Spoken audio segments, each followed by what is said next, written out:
estamos de volta com o nosso programa em destaque. Você já sabe, às 9 da noite, de segunda a sexta, aqui na Rede NGT. Canal 17 da NET, no 26, no canal aberto. Nossa convidada de hoje é a doutora Dalila Brito. Ela vai falar aqui, está falando, já falou no primeiro bloco sobre a mulher, sobre a mãe, sobre a participação da mulher. E agora ela vai nos dar algumas dicas sobre a questão da participação da mulher no trabalho, na profissão, no seu dia a dia. Dalila, como é que uma mulher pode, nesse momento inclusive que nós estamos vendo, que as mulheres estão participando cada vez mais do mercado de trabalho, né? Cada vez mais competitivas, e isso é muito bom, muito interessante, inclusive com algumas pesquisas dizendo, oficiais, que a mulher hoje é que detém a maior parte da renda, em muitos casos, do casal. Como é que lida com isso? Como é que é essa posição da mulher nesse momento do mercado? Olha, essa foi uma conquista realmente, de um lado, né, por um trabalho que eu digo, eu atribuo a um processo civilizatório mesmo, mas também por uma contingência. O mundo ficou, e as relações, e o mundo do trabalho se tornaram assim tão complexos, e quando a gente fala de complexo, não estamos falando difícil, não é que ficou mais difícil. Complexo é multidimensional, quer dizer, tem várias facetas.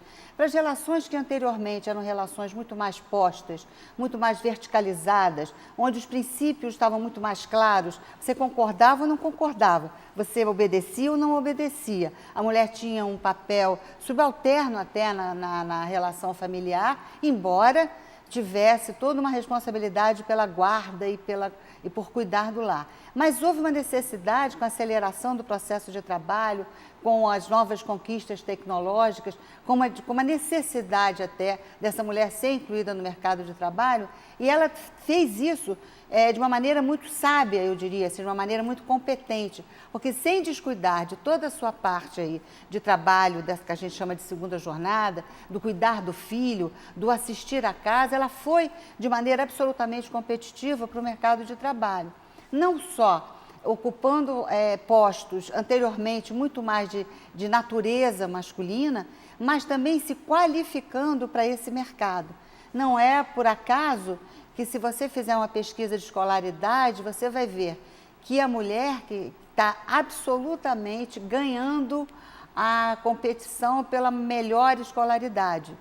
Por quê? Porque, de novo, traço de perfil da mulher, ser mais obstinada, ser mais persistente, ser mais, eu acho até ter mais esperança e ter mais, ela tem que zelar pela proteção da família. Então, ela não se admite fraquejar, de uma certa forma, é mais ou menos um perfil construído com essas diretrizes, né? A mulher, às vezes, até excessivamente, talvez, ela se torna o capataz dela mesma. Então, assim, eu tenho que resolver, eu tenho que responder, eu tenho que cuidar. E isso está se refletindo de uma maneira muito positiva no mercado de trabalho. Ela hoje, nas áreas tecnológicas, na área de educação, é assim... Disparado, né? Na área de saúde, muita coisa também. Sem dúvida. Pesquisa, com certeza. E aí ela está assumindo funções que antes, como eu disse, né, eram consagradas a funções masculinas. Exemplo, motorista de ônibus. Eu acho um barato quando eu chego no metrô de superfície, por exemplo, tem muitas, encontro as mulheres dirigindo ônibus, parece assim, caramba, olha só, um ônibus daquele tamanho não combina com a fragilidade da mulher, combina assim, ela vai lá com a maior eficiência, com a maior competência, e aí ela leva para esse ambiente muito masculinizado o tom da doçura, de uma certa coisa do cuidar, que eu acho que é assim, o verbo e a competência que define a mulher, cuidar, né? Então ela vai e responde bem a esse desafio. Tem mulheres hoje respondendo, são os CEOs, né? A primeira de empresas multinacionais. A gente tem aqui uma representante, acho brilhante do que a gente está falando, que é a presidente da Petrobras. Sem dúvida. Temos aí uma mulher fantástica que está lá, funcionária de carreira, e assumiu um posto que, olha, talvez de maior complexidade do que de muitos estados-nação por aí. Sem dúvida. Ser presidente da Petrobras é muito mais desafiador às vezes, do que você presidir no Estado-nação.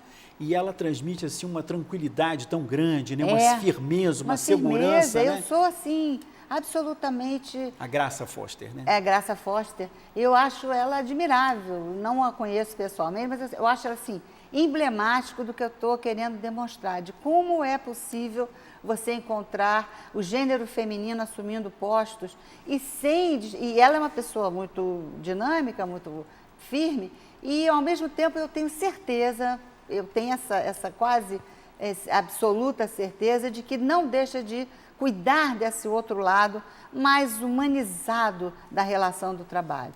É verdade. Você sabe que você citou um caso aqui da persistência, da determinação, e eu sou testemunha disso em alguns lugares que eu trabalhei, e que a nossa equipe é sempre composta por homens e mulheres, e nós homens era sempre que desistíamos antes. Né? Estou falando da persistência? A mulher falava sempre assim, não, peraí, tem a solução, calma, vamos pesquisar um pouco mais, vamos analisar um pouco mais, vamos observar um pouco mais. Isso realmente é da mulher. É verdade. Impressionante, é impressionante. E na minha vida pessoal, por exemplo, eu, como a maioria das mulheres da minha geração, né, pensei no magistério como primeira opção.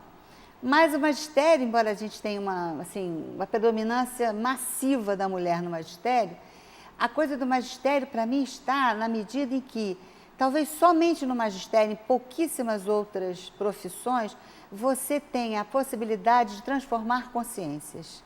Isso eu acho que é, assim, admirável, é quase assim, para mim é um sacerdócio até, a possibilidade de você transformar consciências. Sem dúvida nenhuma. Então, a coisa mais rica que você tem, eu diria, na espécie humana, é essa capacidade que só nós temos e mais nenhuma outra espécie, de ter projetos, de simbolizar as suas aspirações, os seus desejos e de representar de uma maneira, assim, muito positiva. Você é capaz de idealizar, e eu não estou falando de idealizar como sinônimo de fugir da realidade, mas de idealizar como possibilidade de você trabalhar com uma dimensão que parece que é uma modernidade, se a gente fala assim da virtualidade, né?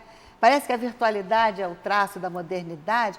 A virtualidade, na essência, já existe há muito tempo, que é essa possibilidade de você estar, ao mesmo tempo, aqui e no futuro, dentro e fora, nessa dimensão e numa outra, trazer para cá, levar para lá, eliminar distâncias, encurtar ou aumentar essas distâncias. Então, categorias antes muito definidas, tempo, espaço, passam a conviver de uma forma e de um arranjo totalmente único e diferenciado. E aí, quando eu penso no magistério, o magistério sempre trabalhou na virtualidade, porque eu sempre trabalhei num ponto futuro, sempre trabalhei pensando assim, eu, numa turma de 40, se eu conseguir desses 40, estou falando de trabalhar na rede, estou falando de trabalhar com crianças, entre aspas, ditas carentes, né? Elas podem ser carentes até de recursos financeiros, mas jamais de recursos intelectuais, né? É possível você construir carreiras e trajetórias de sucesso. Então, quando eu olhava para aquelas crianças, caramba, se nessa turma de 40 eu salvar no sentido de propor coisas para o futuro, 3, 4, eu já realizei a minha vida, já me dou por feliz. Nós vamos aprofundar essa discussão. Nós vamos para um breve intervalo no nosso programa Em Destaque, aqui na TV NGT, hoje com a doutora Dalila Brito. Aguarde que nós já voltamos, tem mais, hein? Até já.